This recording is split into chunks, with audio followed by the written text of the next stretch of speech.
जय हिंद दोस्तों, स्वागत है आपका आपके अपने चैनल रैंकर्स गुरुकुल यूट्यूब में। कैसे हैं आप लोग बताइए। बहुत अच्छे। तो आज की जो वीडियो होने वाली है वो बहुत ही जबरदस्त वीडियो होगी यूट्यूब में। जी हाँ, बिल्कुल कॉम्बो वीडियो होगी, और एक ऐसी कॉम्बो वीडियो जिसका अभी तक यूट्यूब पर कोई ऐसा तोड़ नहीं है। क्यों है? क्योंकि आज की वीडियो में हम जानेंगे दो बातें। सबसे पहले जो आप मेरे पीछे देख रहे हैं, how to become ASA and MEA, विदेश मंत्रालय में आपकी डायरेक्ट एंट्री कैसे होगी और कैसे आप महीनों के लाखों रुपए कमाएंगे, कैसे आप अपने भारत देश की सेवा करेंगे, साथ साथ अन्य देशों में रहकर भी आप बहुत बड़ा नाम कैसे कमा सकते हैं, इसके बारे में हम बहुत ही प्यारी जानकारी जानने वाले हैं। और इसके बाद मैं आप लोगों को 60 दिन 60 मैराथन के सबसे पहले एपिसोड, मतलब बहुत सारे एपिसोड हो रखे हैं, लेकिन आज रेशियो का सबसे पहला एपिसोड होगा जिसमें हम रेशियो को बिल्कुल 0 to हीरो लेवल कवर करेंगे भाई। ठीक है, माफी लेट के लिए माफी चाहेंगे। जल्दी से जो है एक बार सभी वीडियो को लाइक कर दो, शेयर कर दो, चैनल को सब्सक्राइब कर दो जितने दोस्त हमारे साथ जुड़े हुए हैं। ठीक, चलिए बिल्कुल भाई, क्लास चलेंगी। पहले हम इसके बारे में थोड़ा सा जानकारी प्राप्त कर लेंगे, फिर इसके बाद हम क्लास को स्टार्ट करेंगे। ठीक है, चलिए 2 दिन से क्लास नहीं हो पाई थी, इसके लिए बिल्कुल क्षमा चाहेंगे। ठीक है, क्योंकि बहुत ऐसे काम होते हैं जो पीछे बैकग्राउंड में करना होता है, तो इसके लिए थोड़ा सा जो है काफी ज्यादा टाइम लग गया। चलो तो बात करते हैं यहां पर सबसे पहले कि देखो क्या होता है कि एसएससी सीजीएल का जो आप पेपर देते हैं उसमें बहुत सारे पोस्ट होते हैं, और उसी में से एक सबसे दमदार और सबसे खूबसूरत पोस्ट है हमारा एएसओ इन एमईए। एक छोटी सी क्लिप इसके बारे में हम लोगों ने शेयर किया था, और वो क्लिप जो है 2.5 लाख से ऊपर व्यूज अर्जित कर चुका है। छोटा सा क्लिप, तो जब एक छोटा सा क्लिप 2.5 लाख से ऊपर का व्यूज जा सकता है, तो वहीं पर बच्चों का डिमांड था कि सर आप कंप्लीट वीडियो लेकर आओ और कंप्लीट तरीके से बताओ। ठीक है, पढ़ाई तो हम करते ही रहते हैं, साथ में कुछ ऐसा हो सके जिससे हमें काफी ज्यादा मोटिवेशन मिले, तो वो आप लोगों के हाजिर है, आप लोगों के सामने हाजिर है। मुझे पूरे 2 दिन लगे हैं इस पीपीटी को बनाने में। एक एक बात मैंने कंसल्ट की है, जो लोग ऑलरेडी फॉरेन डिपार्टमेंट में पोस्टेड हैं उनसे भी मैंने इन बातों को कंफर्म किया है कि क्या जो बात ऐसा सुनने में आता है क्या वो सही है या वो गलत है, कितनी बातें सही है कितनी बातें गलत है, क्या जो हम बात करते हैं महीने के 2 लाख 3 लाख रुपए हमें जो सैलरी मिलती है, क्या ये बात में दम है। क्या ये कहा जाता है कि जो बच्चे हमारे जो भी लोग विदेश मंत्रालय में एमईए में पोस्टेड होते हैं उनकी जो सैलरी होती है उसके तो उसके अलावा जो फायदा हो गया, जैसे मानो कि अगर मैं एमईए में हूं, ठीक है, तो मुझे ऐसा पर्क मिलता है, 5 स्टार फैसिलिटी मिलती है, हेल्थ रिसोर्सेज में बेनिफिट मिलता है कि उस पर्टिकुलर कंट्री के सबसे टॉप अस्पताल में मैं फ्री में अपनी जो है वो इलाज करा सकता हूं अपना, अपने फैमिली का। मेरे जो बच्चे होंगे उस स्कूल में, मतलब जैसे मानो अगर लंदन में पोस्टिंग हुई तो लंदन के सबसे टॉप स्कूल में फ्री में ऐसी शिक्षा मिल सकती है। क्या ये बात में सत्यता है? तो बिल्कुल इन सभी बातों को लेकर जितने भी आपके मन में 50 तरह के डाउट होंगे वो सभी के सभी मैं आप लोग को क्लियर करूंगा भाई। बहुत मेहनत की है मैंने आप सभी के लिए, तो आपका भी ये बात फर्ज बनता है कि तुरंत एक वीडियो को प्यारा सा लाइक कर दो, ठीक, और सब जगह पर शेयर कर दो भाई, ताकि ये जो बात है ना ये सब जाने और इससे सबका बेनिफिट हो सके। तो सबसे पहले जैसे कि यहां पर मैंने लिखा हुआ है एएसओ इन एमईए, एएसओ का फुल फॉर्म क्या होता है? असिस्टेंट सेक्शन ऑफिसर, और एमईए का फुल फॉर्म क्या होता है? मिनिस्ट्री ऑफ एक्सटर्नल अफेयर, यानी विदेश मंत्रालय। ठीक है, जैसे विदेश जो मंत्री थे हमारे पिछले सुषमा स्वराज थी जिनका निधन हो गया। ठीक है, तो इसके बारे में हमें पूरा कंप्लीट जानकारी हमें जो है वो प्राप्त मिलेगा। कंप्लीट प्रोसेस मैं आपको इस वीडियो में बताऊंगा कि एलिजिबिलिटी क्या होती है, एग्जाम क्या होता है, एज लिमिट कितने होते हैं, पावर कितनी है, सैलरी कितनी है, हर एक बात को लेकर। उसके पहले आप इस स्लाइड को देखो।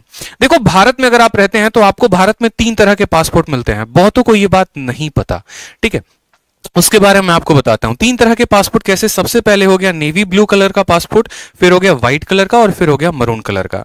ठीक है, जो आम जनता होती है, जो आम नागरिक होते हैं, उन्हें मिलता है आपको नेवी ब्लू कलर का पासपोर्ट, जिसको हम कोड भी देते हैं नॉर्मल। ठीक है, पी फॉर पासपोर्ट, पब्लिक के लिए। जैसे मानो कि अगर आप पासपोर्ट बनवा रहे हो, आपके पिताजी बनवा रहे हैं, आपके पड़ोसी बनवा रहा है, तो उसको नेवी ब्लू कलर का पासपोर्ट मिलेगा। उसी तरीके से व्हाइट पासपोर्ट जो है वो सभी के सभी डिप्लोमा, यहां पर जो भी भारत की तरफ से जाते हैं, जो रिप्रेजेंटेटिव होते हैं, जो अदर कंट्री में जाके रिप्रेजेंट करेंगे, जैसे आप विदेश मंत्रालय में लगेंगे तो आपको व्हाइट मिलेगा। और मरून कलर का जो पासपोर्ट होता है ये डिप्लोमेटिक पासपोर्ट होता है, ये ऑफिशियल पासपोर्ट है, और ये डिप्लोमेटिक पासपोर्ट।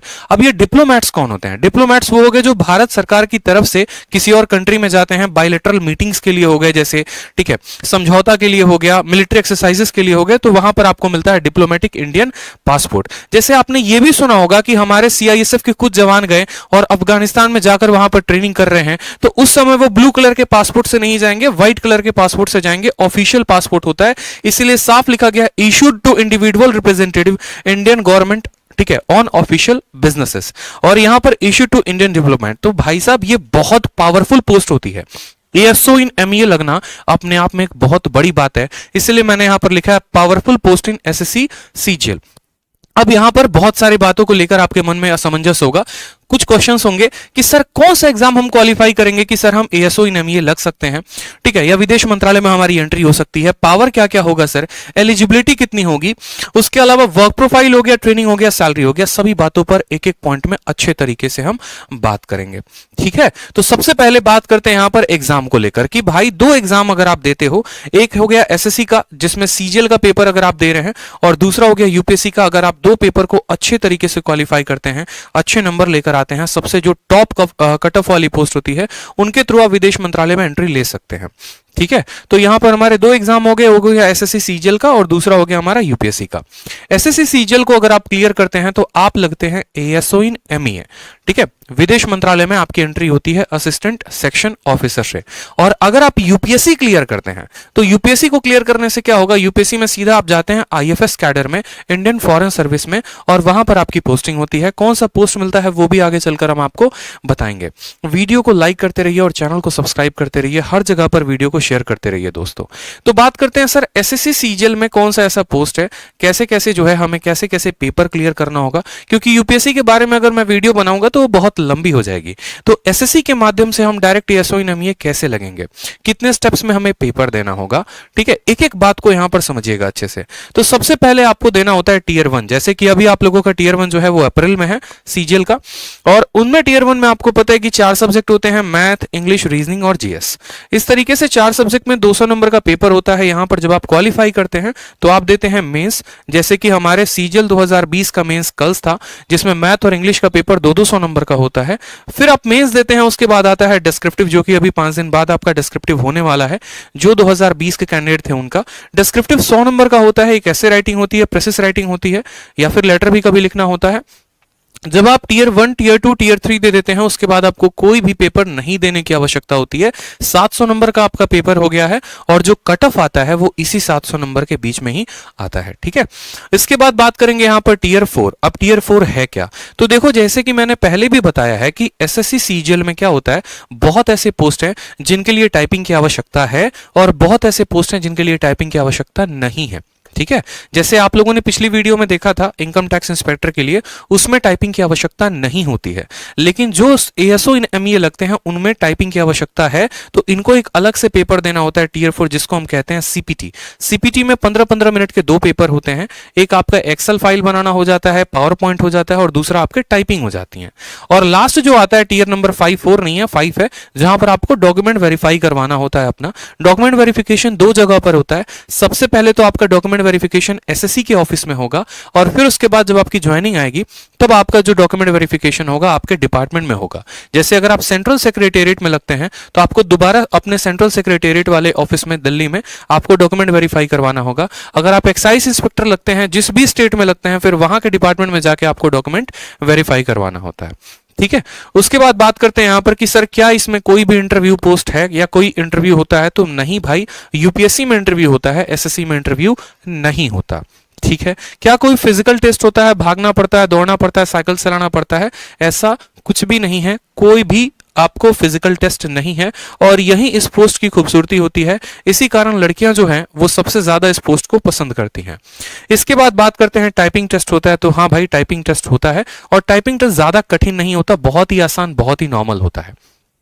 ठीक है, चलो नेक्स्ट बात करते हैं यहां पर पावर के बारे में कि सर पावर कितना है। तो भाई साहब पावर बेइंतहा है, बेहताशा पावर है, क्योंकि मैं आपको अभी दिखाऊंगा एक चलकर छोटी सी बात आगे। एक स्लाइड देखोगे ना आपको मजा आ जाएगा, मैं सच बताऊं तो, क्योंकि मैं हमेशा से एक बात बोलता हूं, भले एक दिन मेरी क्लास ना लगे, ठीक है, लेकिन जो अगली क्लास होगी ना वो पूरी तैयारी के साथ होगी, पूरे दमदार तरीके से होगी। मेरा मानना यह है कि अगर मैं एक वीडियो उससे संबंधित यूट्यूब पर डाल रहा हूं बच्चों को लेकर, तो मैं संपूर्ण जानकारी उनको दे सकूं ताकि उन्हें कहीं और भटकने की जरूरत ना पड़े। तो ये पावर शब्द है तो अपने आप में 5 लेटर का, लेकिन एक एक वर्ड आपको डिफाइन करेगा कि आपका सच में कितना बड़ा रुतबा होता है, कितना ज्यादा सम्मान होता है जब आप एएसओ इन एमईए लगते हैं तब। दूसरी बात करते हैं पैसे को लेकर। तो देखो भारत सरकार में जो नौकरियां होती है ना, यहां पर जो पैसे आपको मिलते हैं 4600 ग्रेड पे के अनुसार से 70,000 से 80,000 मिलती है। पैसा यहां तब बरसता है आपके अकाउंट में जब आप विदेश में पोस्टिंग लेते हैं, तब आपको महीने के 2-2 लाख 3-3 लाख रुपए मिलते हैं। वो भी हम आगे चलकर डिस्कस करेंगे। और बात करते हैं सोशल स्टेटस की। तो देखो, जो बिहार और यूपी के लोग होते हैं उनके लिए मैं एक बात बताता हूं। देखो, जैसे मैं भी बिहार का हूं, तो हमारे यहां अगर आप किसी को बोलेंगे ना कि इनकम टैक्स, तो इनकम टैक्स का माइंडसेट बहुत बड़ा है। लेकिन अगर आप किसी को एमईए बोलेंगे ना, तो उनका माइंडसेट उतना बड़ा नहीं है। वो उस तरीके से नहीं समझेंगे, अच्छा एमईए क्या बोल रहा है, पता ही नहीं। बहुतों को लगता है अरे एमईए तो पहली बार सुन रहे हैं। लेकिन आप उन्हें बोलो विदेश मंत्रालय। विदेश मंत्रालय के पावर कितने होते हैं, सोशल स्टेटस क्या होता है, एक एक बात को आपको धीरे धीरे करके जानकारी अभी मैं दूंगा। वीडियो के अंदर एक एक बात बताऊंगा मैं आपको कि आपके सच में वैल्यू क्या है। आपका सिर्फ वैल्यू भारत के अंदर नहीं, भारत के बाहर भी है। पूरी दुनिया आपकी कदर करेगी। सभी बातों को धीरे धीरे हम जानेंगे। एलिजिबिलिटी की बात करें तो ज्यादा कुछ नहीं चाहिए। सिर्फ सरकार आपसे यह बोलती है, जो आपकी कमीशन एसएससी है, बोलती है कि बेटा देखो, तुम ग्रेजुएट होने चाहिए किसी भी रिकॉग्नाइज्ड यूनिवर्सिटी से, चाहे आपने बीटेक किया है, चाहे आपने जो है ऑनर्स किया है, या फिर आपने बीए किया, कोई भी, मतलब ग्रेजुएट होनी चाहिए। सिंपल सी बात है। और एज की बात करें तो 30 साल तक की आपकी उम्र होनी चाहिए। 30 साल के अलावा भी रिलैक्सेशन मिलता है, वो अलग अलग कैटेगरीज में होते हैं। जैसे एससी कैटेगरी को अलग मिला, एसटी को रिलैक्सेशन मिलता है, इसके अलावा ओबीसी को एज का रिलैक्सेशन मिलता है। ठीक है, तो ये सभी जो हो गए आपको एज रिलैक्सेशंस भी मिलते हैं, जिसके बारे में अभी कभी डिटेल में बताऊंगा। ठीक है, चलो बात करते हैं जो पावर के बारे में। तो पावर को मैं आपको ये 2 फोटो के माध्यम से दर्शाना चाहता हूं। क्या होता है कि जैसे आपने देखा होगा, एक शब्द सुना होगा आपने, दूतावास, यानी इंग्लिश में एम्बेसी। सुना है ना आपने। अब ये एम्बेसी का शब्द मैं आपको समझाता हूं कि एम्बेसी का मतलब क्या होता है। ये जो दिख रहा है ना फोटो, ये जो बिल्डिंग दिख रही है, ये एम्बेसी है। और ये किसकी एम्बेसी है, तो ये भारत की एम्बेसी है, इंडियन एम्बेसी है। कहां पर है, तो यूएसए में। ठीक है, इसी तरीके से भारत का एक और एम्बेसी है, वो है बीजिंग और चाइना में। ये आपका भारत का दूतावास है। ठीक है, इसी तरीके से पूरे के पूरे विश्व में अलग अलग कंट्रीज में कम से कम 60 कंट्रीज हैं जहां पर मैं आपको बताऊं तो भारत के एम्बेसी हैं। जैसे अगर आप दिल्ली में रहते हैं और दिल्ली में कभी आप अगर घूमने चले जाएंगे नॉर्थ ब्लॉक के साइड में आपको, तो आपको हर कंट्री का एम्बेसी दिखेगा। आपको यहां पर एक तरीके से मैं बोलूं तो चाइना का एम्बेसी दिखेगा, अमेरिका का एम्बेसी दिखेगा, आपको रशिया का एम्बेसी दिखेगा। ठीक है, तो हर कंट्री का एम्बेसी होता है। मतलब क्या कहने का मतलब है कि जैसे कोई भी कंट्री होती है ना, तो उस कंट्री के अंदर ऑलमोस्ट हर कंट्रीज के एम्बेसीज होते हैं जो पावरफुल नेशंस होते हैं। और ऐसा क्यों होता है, क्योंकि मानो कि जैसे अभी आपने एक अफगानिस्तान का केस सुना था कि अफगानिस्तान में जो है पूरी की पूरी सरकार भाग गई और वहां पर जो है वहां के जो आतंकवादी संगठन है उनका पूरा कब्जा हो गया। अब ऐसे केस में क्या हुआ, रातों रात तख्ता पलटा। अब रातों रात तख्ता पलटा तो अफगानिस्तान में जो भारत के निवासी रह रहे थे उनको वहां से बाहर कौन निकाले। आपने एक एयरलिफ्ट की मूवी भी देखी होगी अक्षय कुमार की, वहां पर भी मूवी में यह दिखाने की कोशिश की गई है कि एयरलिफ्ट के माध्यम से उस कंट्री में रह रहे भारत के सभी लोगों को भारत में लेकर आया गया। तो भाई ऐसे तो होता नहीं ना कि मैं अभी जाऊंगा बोलूंगा हाँ भैया चलो 5 एरोप्लेन लेके चलते हैं और अपने दोस्तों को उठा के लेके आते हैं, अपने भारतवासियों को उठा के लेके आते हैं। ऐसा नहीं होता है। ठीक है, ऐसा नहीं होता है। इसीलिए हर कंट्री में अपना एक एम्बेसी होता है जहां पर उस कंट्री में भारत के रह रहे लोग जाकर वहां पर संपर्क करें, जो भी उनको समस्याएं हैं वो यहां पर बता सकें। ठीक है, और उसी तरीके से ये पूरे के पूरे डेटा को रिकॉर्ड करते हैं और इस तरीके से भारत को मदद करते हैं। एग्जाम्पल के तौर पे मान लीजिए कि मैं फंस गया हूं, कहां में जाकर, लंदन में मैं रह रहा हूं और वहां पर मुझे अपने कास्ट सर्टिफिकेट की जरूरत है, तो मैं जाकर किससे बोलूंगा, मैं अपने इंडियन हाई कमांड से बोलूंगा, मैं अपने इंडियन एम्बेसी में जाऊंगा। तो उस इंडियन एम्बेसी में जाएंगे, वहां पर आपके सारे ऑफिशियल वर्क्स होते हैं। ठीक है, जब कोई कंट्री से भी आपके इंडिया से भी जाता है या कोई एनआरआई आ रहा होता है, तो सारा का सारा जो वर्क होता है वो आपके अपने कंट्री के एम्बेसी में होता है। तो हर कंट्री में भारत की एक एम्बेसी है। जैसे यूएसए में ये हो गया, उसी तरीके से चाइना में काम भी एम्बेसी हो गई। ठीक है, और इस एम्बेसी में आपकी पोस्टिंग होती है। आप बोलते हैं ना सर विदेश मंत्रालय में जाएंगे तो कहां काम करेंगे, अगर लंदन चले गए तो कहां पर काम करेंगे, तो ये जो बिल्डिंग्स होते हैं, जो एम्बेसी होती है, इसी के अंडर में आपको काम करना होता है। इसमें लो लेवल से लेकर हाई लेवल तक सभी ऑफिसर्स होते हैं जो आपकी सहायता करते हैं और एक बढ़िया तरीके से आप एक कंट्री के अंदर एक कंट्री रन कर रहे होते हो। इसलिए एम्बेसी को एक और बात भी कहा जाता है, country with in a country. और एक बात को हमेशा ध्यान रखना, एम्बेसी की जो पावर होते हैं बहुत ज्यादा होते हैं। उस देश के ऊपर अटैक हो सकता है लेकिन कभी एम्बेसी के ऊपर अटैक नहीं हो सकता। अगर एम्बेसी के ऊपर अटैक हुआ इसका मतलब सीधा है कि आपने उस नेशन के ऊपर अटैक किया है। अभी आपने देखा भी होगा कि इजराइल के एम्बेसी के ऊपर अटैक हुआ था, फिर इजराइल ने उस कंट्री का क्या हाल किया था। ठीक है, आप किसी के एम्बेसी के ऊपर अगर अटैक कर रहे हैं, इसका मतलब आप उस नेशन के ऊपर अटैक कर रहे हैं। यानी सबसे सुरक्षित अगर उस कंट्री में कुछ है तो उसकी एम्बेसी है, और वो सीधा का सीधा एक कंट्री को रिप्रेजेंट करती है। और जब आप इसके अंदर काम कर रहे होते तो सोचिए कि आप एक भारत सरकार की तरफ से भेजे गए एक राजदूत हैं जो पूरे के पूरे भारतवर्ष को रिप्रेजेंट कर रहा है। इसलिए मैं कह रहा हूं कि इसका जो पावर है और इसका जो सोशल स्टेटस है वो अपने आप में बहुत बड़ा है, बहुत महान है। ठीक है, नेक्स्ट बात करते हैं यहां पर वर्क प्रोफाइल के बारे में कि चलो भैया इस बिल्डिंग में चले गए, काम कर रहे हैं, लेकिन काम कर क्या रहे हैं, क्या काम हमें मिला है। तो वहां पर जाने के बाद कम से कम 10-15 तरह के काम होते हैं जो नॉर्मली ऑफिशियल ऑन रिकॉर्ड हैं, लेकिन मैंने यहां पर फिलहाल तरीके के 3 काम लिखे हुए हैं। जैसे मानो यहां पर आपने आईएफएस ऑफिसर सुना है, सिर्फ ना कि बाहर की बात कर रहे हैं, हम इंडिया की भी बात कर रहे हैं। आईएफएस ऑफिसर कैसे आते हैं, यूपीएससी से। यूपीएससी आप देते हैं तो आईपीएस बनते हैं, आईएएस बनते हैं, और एक और होता है आईएफएस, इंडियन फॉरेन सर्विस। और इंडियन फॉरेन सर्विस के जो असिस्टेंट होते हैं वो सीधे के सीधे किससे जाते हैं, एसएससी सीजीएल से। यानी अगर आप यूपीएससी क्वालिफाई करेंगे तो आप आईएफएस ऑफिसर बनेंगे, और अगर आप यूपीएससी क्वालिफाई नहीं कर रहे, एसएससी से जा रहे हैं, तो आप उनके असिस्टेंट बनेंगे। धीरे धीरे आपका प्रमोशन होने के बाद भी आप भी जो है आईएफएस कैडर में आ जाते हैं। दोस्तों 1000+ लाइव कर दो, बहुत बड़ी जानकारी मैं आपको दे रहा हूं, इसीलिए मैंने कहा कि मुझे टोटल 2 दिन लगे हैं, 48 घंटे, तब जाकर ये पीपीटी बनी है।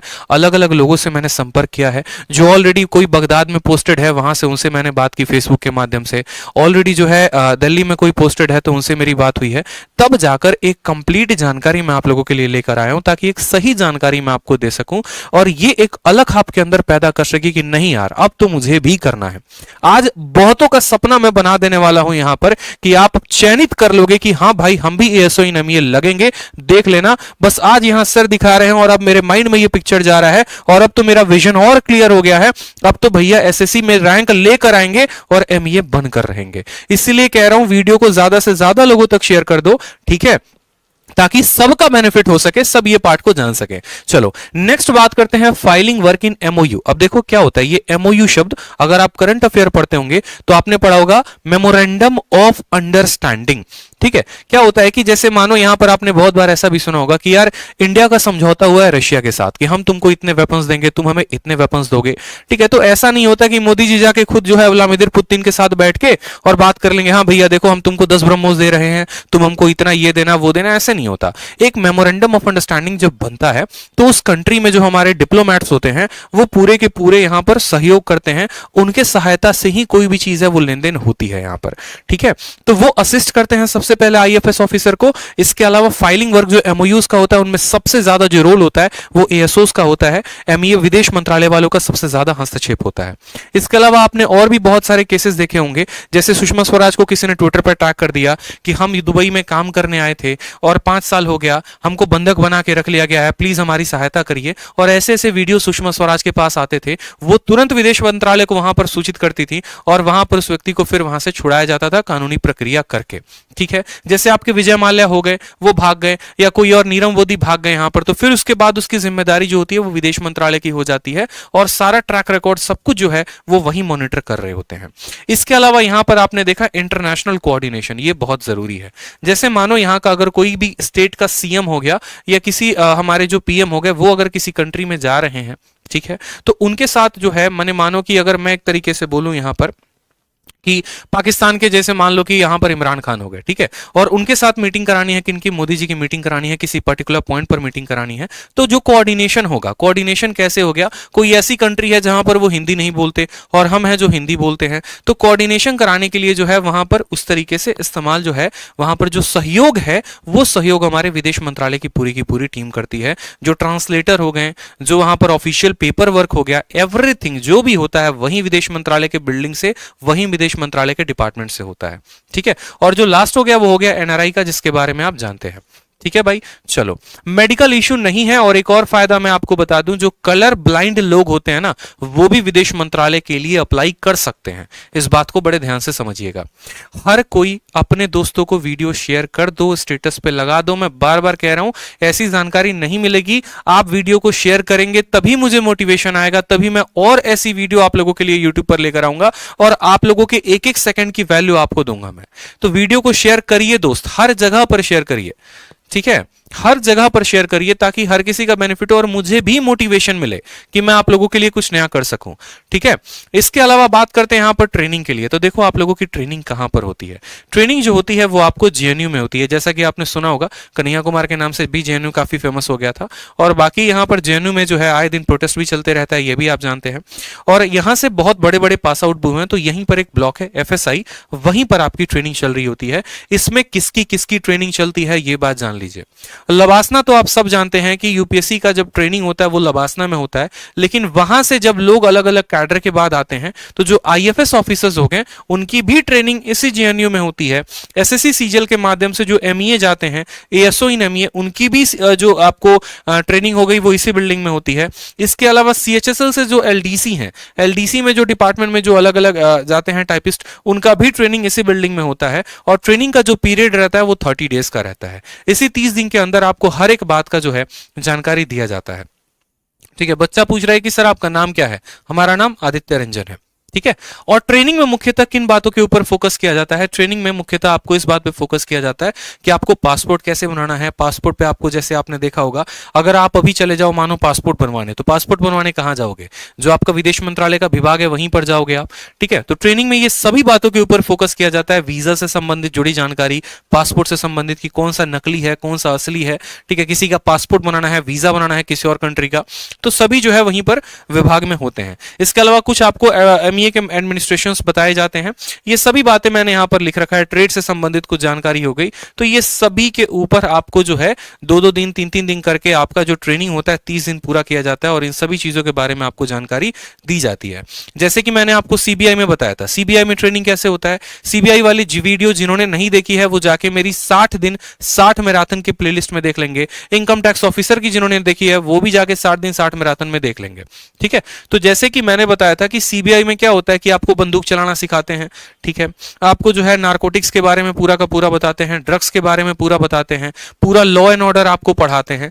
तो यहां पर आपको ना बंदूक चलाना सिखाएंगे, ना लॉ एंड ऑर्डर पढ़ाएंगे, ना आपको नारकोटिक्स के बारे में बताएंगे। जो इनका ऑफिशियल वर्क होगा उसके बारे में पूरी की पूरी जानकारी आपको दी जाएगी। 35 वीक नहीं कह रहा मैं, यहां पर 30 डेज कह रहा हूं, क्योंकि 30 दिन के अंदर इसकी ट्रेनिंग खत्म हो जाती है। 30 दिन के अंदर ट्रेनिंग खत्म।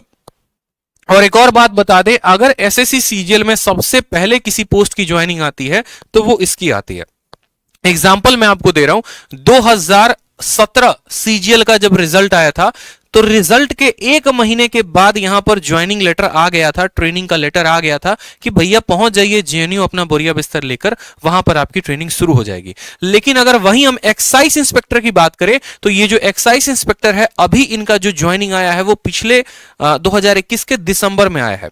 तो सबसे फास्ट अगर किसी की ज्वाइनिंग आती है तो विदेश मंत्रालय की आती है, एएसओ इन एमईए की, और सबसे लेट अगर किसी का आता है तो वो एक्साइज इंस्पेक्टर होता है। इस बातों को भी ध्यान रखेंगे। मतलब जब तक एक एक्साइज इंस्पेक्टर का पर्सन ज्वाइन करेगा तब तक 1 साल की जो सैलरी है या 1 साल का जो प्रमोशन ग्रोथ है वो आपको विदेश मंत्रालय से मिल जाता है। जो सबसे इंपॉर्टेंट बात होती है वो है पोस्टिंग के बारे में। पोस्टिंग के बारे में बहुत बच्चे जो होते हैं सोच रहे होते हैं, अरे ऐसे कैसे, हमको क्या पहले पोस्टिंग में लंदन भेज देगा, दूसरे पोस्टिंग में क्या हमको अफगानिस्तान बगदाद भेज देगा, पाकिस्तान भेज देगा। तो पोस्टिंग के बारे में एक बहुत मिथ चल रहा होता है।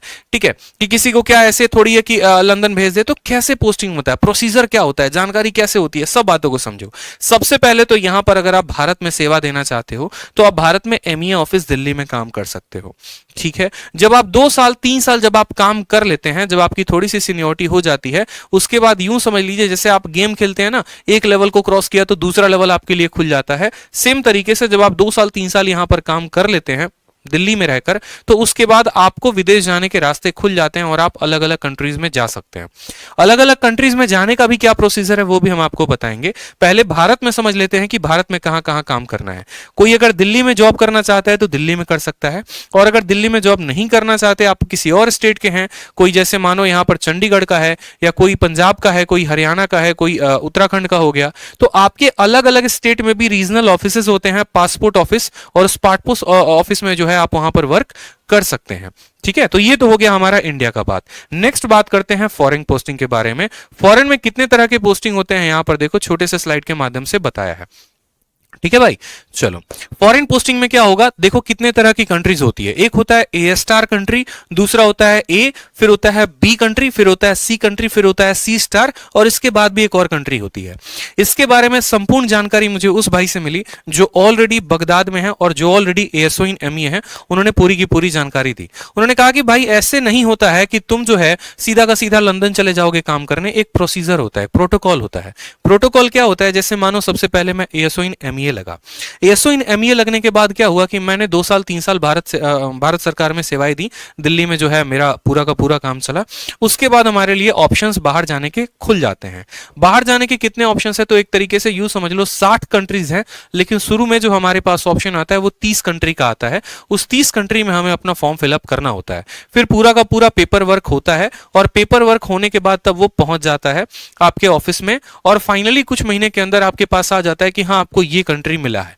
अगर मानिए कि आपको पाकिस्तान मिल गया और आपको पाकिस्तान नहीं जाना है, तो आप जाने के लिए बाध्य नहीं है, कोई आपको फोर्स नहीं कर रहा है, आप मना भी कर सकते हैं। लेकिन मना करने के बाद क्या होता है कि कुछ महीने के ऊपर आपके बैन लग जाता है। कुछ महीनों तक आपके ऊपर बैन लगा रहता है कि अब आप अप्लाई भी करेंगे दोबारा से तो ऐसा नहीं होगा। ऐसा क्यों होता है, क्योंकि यार देखो जब आप पोस्टिंग के लिए फॉरेन में अप्लाई कर रहे होते हो तो बहुत सारे पेपर वर्क होते हैं। अब भारत सरकार ने इतना पेपर वर्क किया और आपने झटके भर में जो है उनका दिल तोड़ दिया, कहा कि नहीं भैया हम तो जाएंगे ही नहीं, तो इसीलिए आपको कुछ महीने के लिए बैन किया जाता है। लेकिन उसके बाद फिर ऑप्शंस फिर से खुल जाते हैं। अब बात करते हैं ये जो कंट्रीज हैं, कोडिंग है, इस कोड में किस किस तरह के कंट्री आते हैं। जैसे ए स्टार हो गया, ए स्टार में न्यूयॉर्क हो गया, लंदन हो गया, जितने बड़े बड़े शहर हो गए, बड़ी बड़ी कंट्रीज हो गई, वो सभी के सभी ए स्टार्स में आती हैं। ठीक है दोस्तों, वीडियो को लाइक कर दो। मैं बार बार कह रहा हूं सभी के सभी वीडियो को शेयर करो, लाइक करो, चैनल को सब्सक्राइब करो। ठीक है, वीडियो को हर जगह पे शेयर कर दो। 1000+ लाइव चाहिए दोस्तों। बहुत इंपॉर्टेंट और बहुत सही कंटेंट हम आपको दे रहे हैं। ठीक है, इसीलिए इस कंटेंट के दम पे एक मोटिवेशन मुझे मिले, इसीलिए मैं कह रहा हूं कि हर जगह वीडियो को शेयर करिए, लाइक करिए।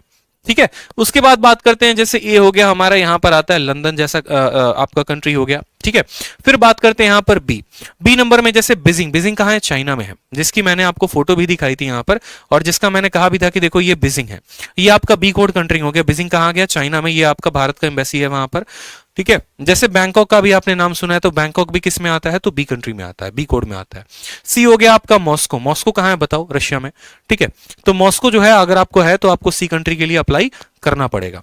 नेक्स्ट हो गया आपका सी स्टार, और इसको स्टार क्यों दिया गया है, इसको कभी कभी हार्ड कंट्रीज भी कहा जाता है। जैसे आपका इस्लामाबाद, इस्लामाबाद का मतलब यूं समझ लो पाकिस्तान।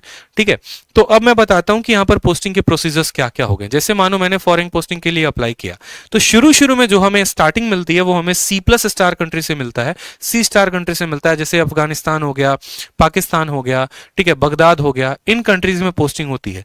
जैसे जैसे सीनियरिटी डेवलप होते जाती है, या जैसे जैसे आपका जो है थोड़ा थोड़ा वर्क एक्सपीरियंस बढ़ते जाता है, फिर आपको सी स्टार के बाद सी दिया जाता है, सी के बाद बी होता है, बी के बाद ए होता है, ए के बाद ए स्टार होता है, और इस तरीके से इस ऑर्डर में आपकी पोस्टिंग होते जाती है। यानी अगर यूं सोच ले कि पहले पोस्टिंग में ही हमको लंदन ट्रांसफर मिल जाएगा, तो ऐसा पॉसिबल नहीं है।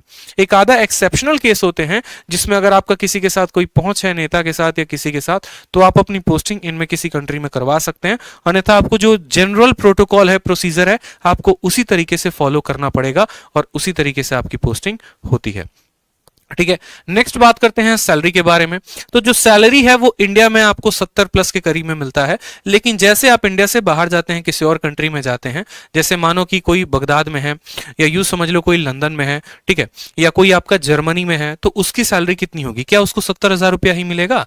तो ऐसा नहीं है। देखो क्या होता है कि सैलरी जो डिसाइड होती है ना, वो करेंसी के पावर के ऊपर डिसाइड होती है। एग्जाम्पल के तौर पर यूं समझ लो कि अगर भारत में ये सैलरी 70,000 है, तो विदेश में यही सैलरी जाकर उनके अकॉर्डिंग कितना हो जाएगा, वहां के खर्च के अकॉर्डिंग, वहां के महंगाई के अकॉर्डिंग सभी चीजों को कैलकुलेट किया जाता है कि यहां पर अगर हम जो हाउस अलाउंस है 8,000 रुपया किराया दे रहे हैं, तो क्या वहां पर अगर कोई फ्लैट लेगा तो क्या 8,000 में निपट जाएगा? इन सभी चीजों को कैलकुलेट करते हुए जो आपका अप्रोक्सीमेट इंडियन करेंसी में कन्वर्ट करने के बाद जो सैलरी आती है वो 2 से 3 लाख रुपए आती है।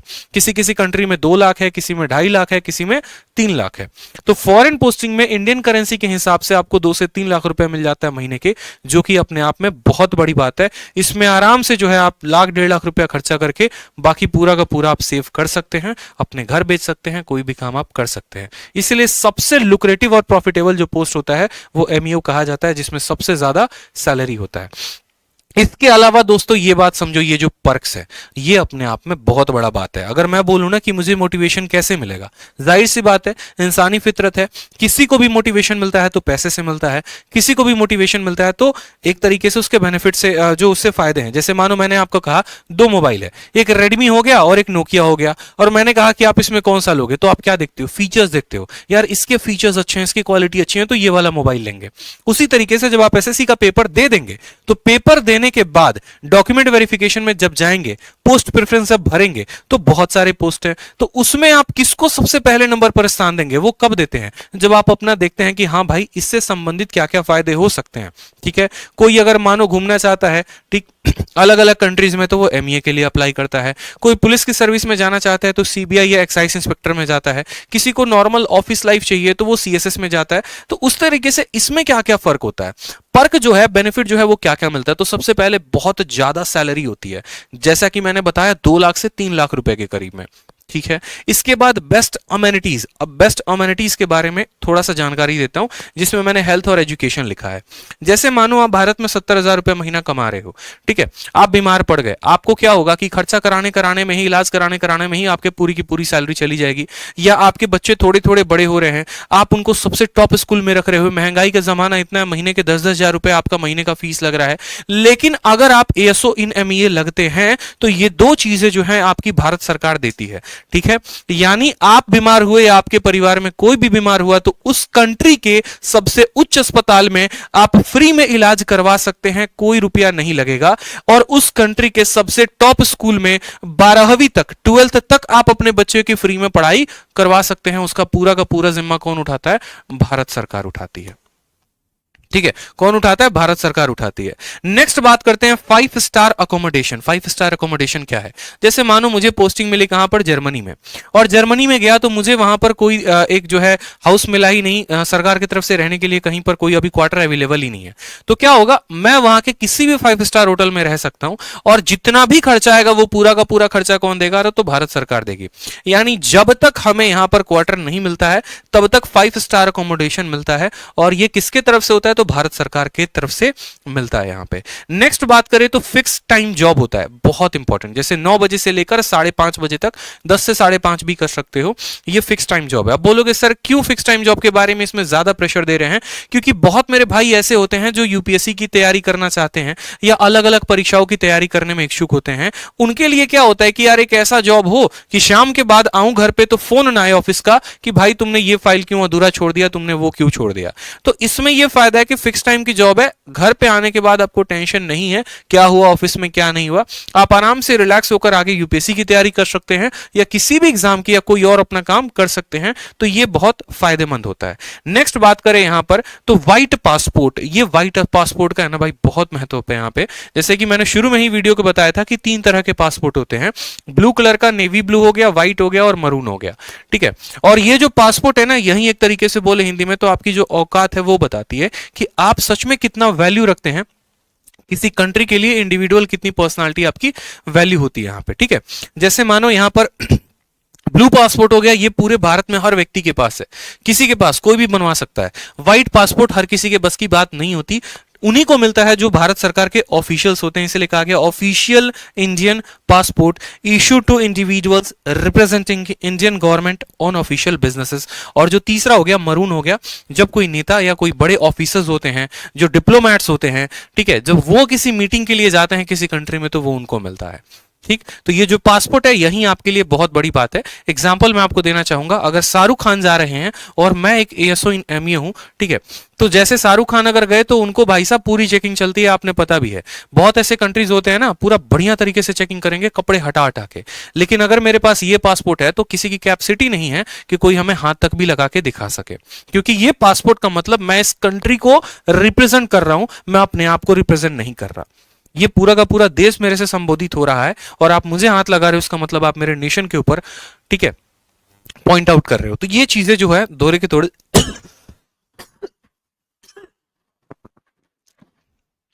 बेनिफिट मिलते हैं। ठीक है,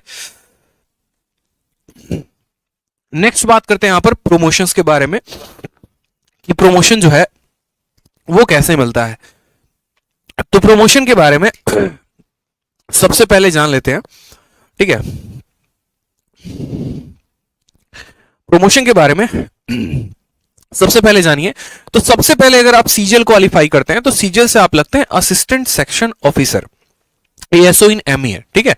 और एएसओ इन एमईए के बाद क्या होता है कि क्या वहीं पर हमारी कहानी खत्म हो जाती है क्या? उसके आगे हमें कोई पेपर नहीं देना होता? ऐसा नहीं है, उसके आगे भी पेपर देना होता है और भी बहुत सारी बातें होती हैं।